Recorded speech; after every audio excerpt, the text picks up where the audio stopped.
I don't think he's faced anyone like me in the ring. What's good, bro? Called him out at the worst time because that's going to be my 10th win. I'm a lot hungrier than him for this opportunity. Where am I going, bro? Where am I going? It's just another stepping stone. I've got everything to win and nothing to lose in this. I know I'm going to beat him in the ring, like. I want this opportunity more than him. Where am I going, bro? 9 people, that was the exact same words to me. If I didn't think it beat the boy. Where's you going? First three rounds, that man will be gone. I'm going to be on him and I'm going to be working him hard. Hello and welcome to the press conference for Wicked and Bad 3. My name is Kyle and we're joined here today by the Wicked and Bad promoter, Bouncer, here in the newly built Wicked and Bad studio. Shortly I'll be introducing to you some of the fighters that will be putting it on the line, live in London on May 21st on Wicked and Bad 3.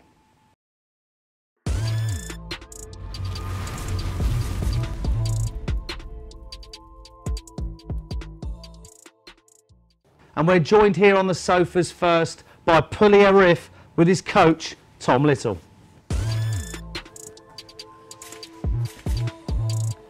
How are we doing, guys? Pully? Right. Excellent. And Tom, you're anything but little, aren't you?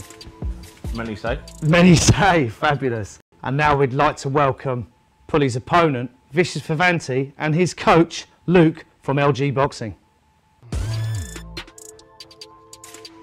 How are we doing, Vicious? Nice to meet you. And Luke. How you doing? Nice to see you, sir. Are you well? I'm good, how are you? Very well. Happy to be here. Happy to be here. So, well, here we are, ladies and gentlemen. We've got Pully fighting, I will call him Double V, for the benefit of those of you watching at home. So, Pully, what's your first impressions of your opponent today? No impression. I don't have an impression on him. You don't have an impression? Didn't even register, no? No. Oh, wow. And Vicious, what's your impression of your opponent? First impressions last, they say. Don't really have an impression. Just want to punch him in the face. So he obviously stoked something in you if you want to punch him in the face. That must have... Do you think you're better than him, or...? I know I'm better than him. So, Pully, how long have you been boxing for? I've been boxing for about a year. About a year. About a year. And how many fights have you had in that year? I've had 9 fights. Nine? I haven't trained for every fight. Like, because I've been boxing on Instagram and stuff, like, and I've just been getting in the ring and fighting. Just getting in the ring and fighting? Yeah. For some fights you haven't even trained for? No. And how did those fights go for you? I've won every fight. You're undefeated? Yeah. 9-0? No, I drew one, but I rematched him and beat him, so I did win every fight. I'd say that's undefeated. Yeah, it is. What's your response? You've had 2 fights, I understand, of fighting a 9-fight undefeated boxer who's clearly very, very confident and comfortable that you're going to be his 10th win. Yeah. What's your feelings about that? Not at all. I don't think he's faced anyone like me in the ring. So, May 21st, we'll see who's the better man. So, Pully, if you win on Wicked and Bad 3, what's next for you? Whoever's next, I'm going to make it 11 and then 12 and then 13. And I'm just going to keep fighting everyone who wants to call me out. Any long-term boxing aspirations? Any titles out there you might want to go for one day? Nah, I'm not bothered about making it in boxing. I just like fighting people. He's just another stepping stone. Literally. He's just another stepping stone. Yeah, literally. He's called me out at the worst time because that's going to be my 10th win. It's just going to be embarrassing for him. That's how do you feel about being a stepping stone? I've got everything to win and nothing to lose in this. I want this opportunity more than him. I'm a lot hungrier than him for this opportunity. So it's all talk, but when we're in the ring, we'll see what happens. 9 people have said that to me. Yeah. 9 people have said that. That was the exact same words to me. Man, the 9 people can't fight like me, bro. You can't. I've seen you. Yep. I've seen your videos, bro. And you're confident with seeing the videos of Vicious fighting that he is literally just a stepping stone. Yeah, literally just a stepping stone. That is big talk here in the studio today. That I've not heard that in all the years I've been involved in boxing. A man being called a stepping stone. So, Luke, you've been training Vicious Vivanti, I have. or Double V, for how long now? 3 weeks. Just for 3 weeks? 3 weeks, yeah. He contacted me on Instagram. I like what I saw in his last 2 fights. He's vicious, he's adaptable, he listens, he learns, and I can't see him losing to Pully. Pully's too small to weight. Even though he's 9-0? He's 9-0, but he's fought the same person quite a few times. I mean, that SQ, whatever his name is, on that Sunday smoke does not count. Okay. It was a terrible fight. You can't call it a fight, can't call it a scrap. This man made 21st, I'm telling you now, he'll take that man down. He'll stop him and all, he'll stop him and all. Inside of what round?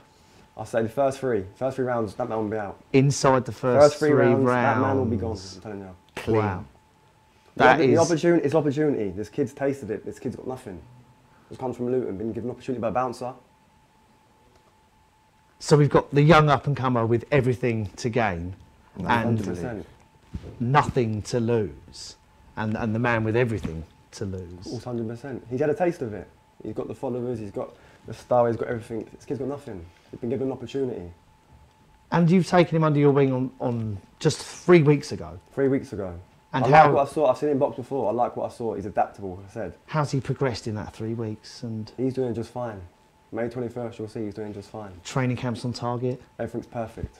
You sound Perfection. very confident, Luke. I have to be confident in my own craft. And this lad here, May 21st, he's fine. He's good to go. That is great to see. A confident coach with their boxer.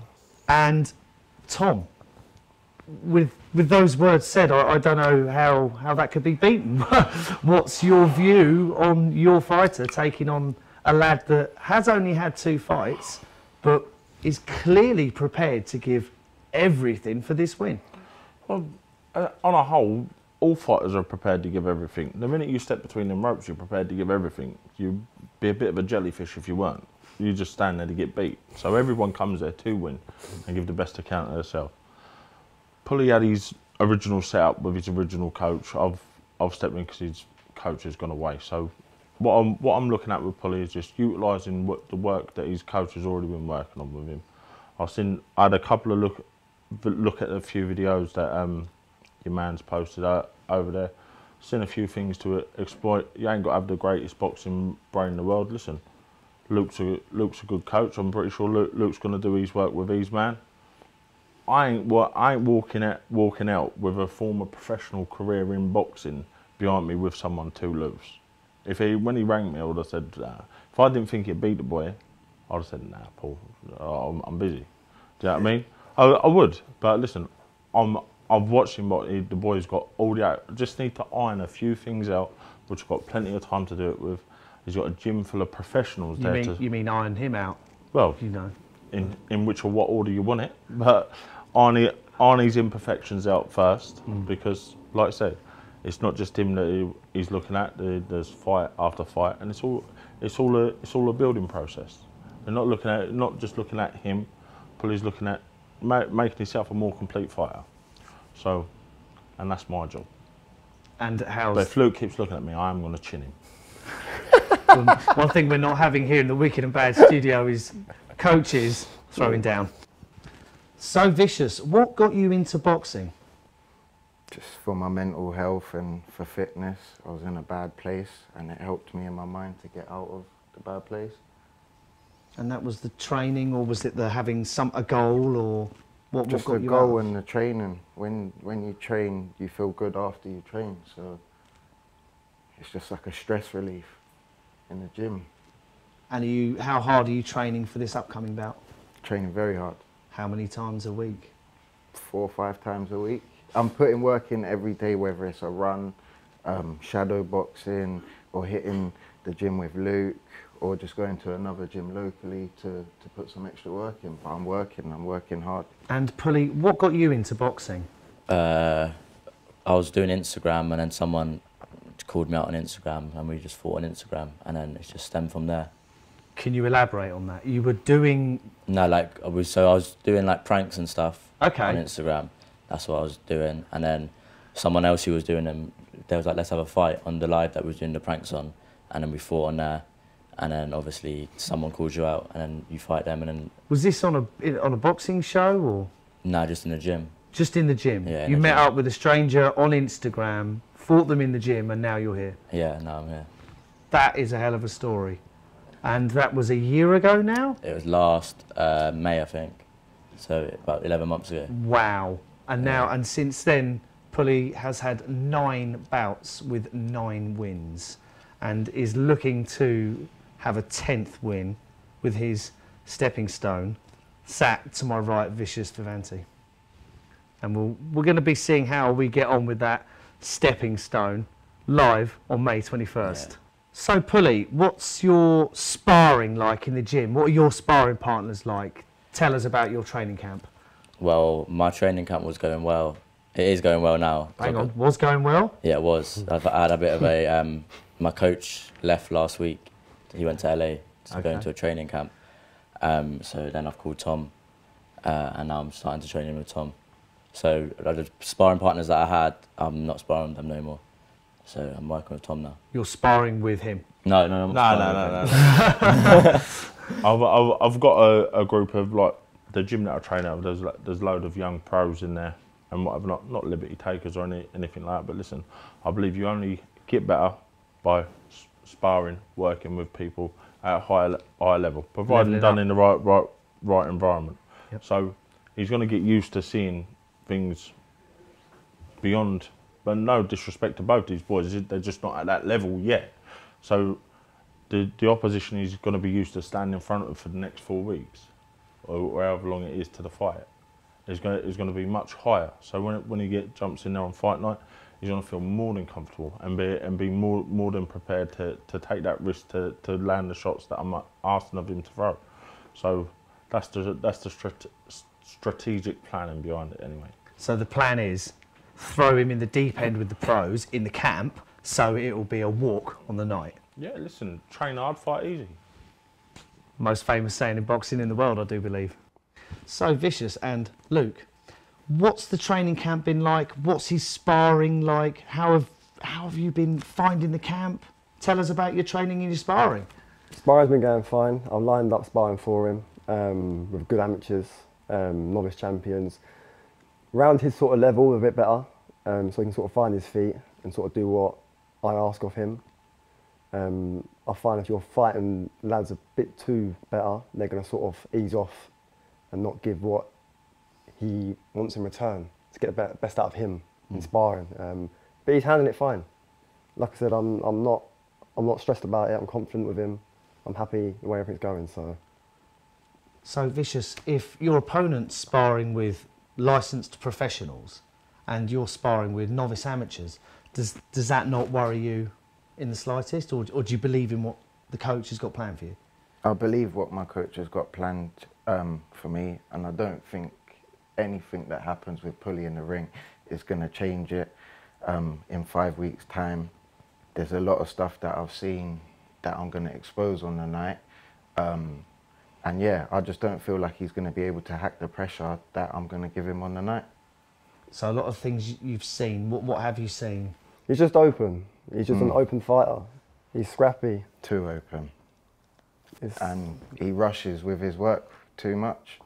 And he hasn't, S1, Tommy, these are all people who are not very good boxers. So in 5 weeks, I don't see like there's going to be enough of a change to come against me. I'm going to be on him, and I'm going to be working him hard. Harder than anybody has in that ring. What's your response to that? Everyone says this to me. It's just the same. I hear it all the time. I know I'm going to beat him in the ring. Like, his coach is confident in him, which he has to be. It's his job to be. But I'm going to beat him. And his coach, I'm going to say to his coach afterwards, I remember what you said, that I'm too open. And I look at Tom, and me and Tom are just going to have a laugh. We're going to go to the pub, have a few drinks. It's just another night. But it's just, he's the opponent, unfortunately. So this is just another night in the ring to you then? Yeah. A man who is definitely confident in his abilities. But will they be enough to match up? Watch live on May 21st. And to open Wicked and Bad 3, we have an explosive boxing bout for you, featuring Pully Arif and Vicious Vivanti, brought to you live in London. That's good, bro. Where am I going, bro? Where am I going? Where am I going, bro? Where's you going? Where am I going, bro?